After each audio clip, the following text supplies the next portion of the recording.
Did you know you can make your own watercolor paints from ingredients you probably already have in your pantry? It's true, and today in this video I'm going to show you how to do just that. And remember, these paints are for fun and not professional grade. For the base recipe, you'll need half a cup of baking soda, a fourth cup of cornstarch, got a little aggressive with my cornstarch, and a third cup of vinegar. Ooh. And then you'll mix it all up together with a fork and get all of the lumps out until it looks like this. Nice and runny, but it thickens up towards the bottom. I found these really cool ice cube trays that have a lid, and so that is what I'm going to be putting our base recipe into. And this is really messy, but we'll clean it up in a minute. But I am just putting this white mixture we have into my 10 slotted ice cube tray, and I end up putting about a tablespoon in each slot. And we'll clean that up. Oh, so easy. That's so easy. And it's ready for colors. For this first tray, I really wanted to do all natural colors, all natural powdered ingredients. And so I have beetroot powder, turmeric, paprika, green barley grass powder. I have green spirulina and blue spirulina. I mix some together to get purple, cinnamon. I mixed some others to try to get black, and then I did a little bit of beetroot to try to get a pink color.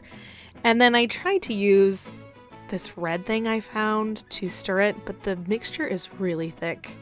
Trash that, but that's the barley grass, that's the beetroot, that's the green spirulina, the turmeric, so pretty, the blue spirulina is amazing, that paprika is, I don't know, the purple is so cool, the cinnamon is really clumpy, but that pink for the beetroot and then the gray, super cool colors. I was stoked about how these turned out.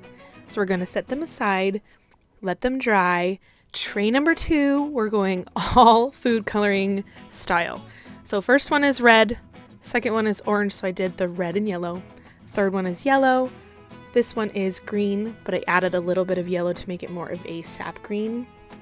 Then I have a greenish blue, a bluish green, some straight blue, and then in this one I did blue and red, but it ended up being a really dark brown, and then this one was some red with a tiny bit of blue, and it was a nice tan color.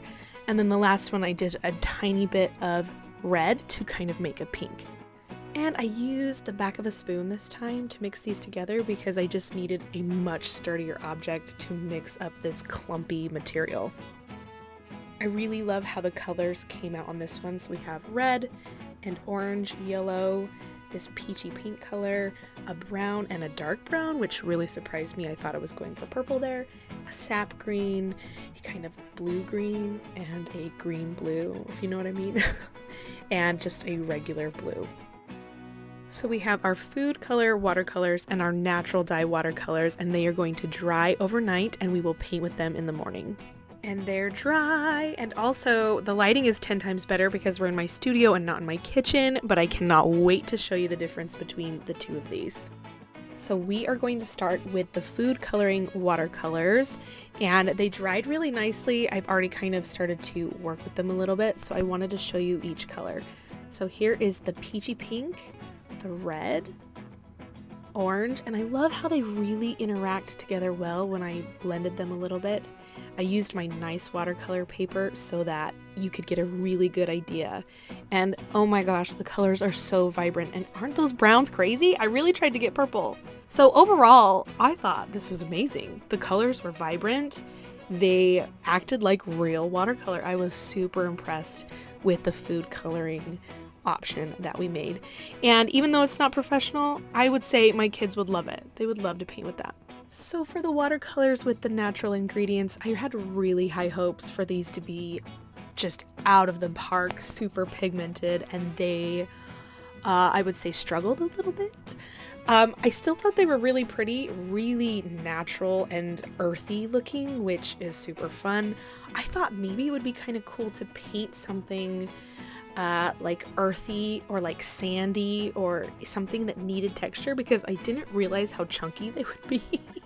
Especially, you'll see here in a second, the cinnamon, so chunky. Like, might be fun, might be a cool textured effect if you're painting something, But overall, I thought this was such a fun experiment, and I'm really glad I tried out the natural powder. I would say the food coloring looks a million times better, but it might be kind of fun to give my toddler the natural powdered one because I won't worry if she licks the brush. Also, I wouldn't really worry if she licked the food coloring one either, but you know, natural, healthy, less dyes. Anyway, I hope you enjoyed this. And in my next video, I'm going to compare these to my professional paints, so stay tuned. Bye!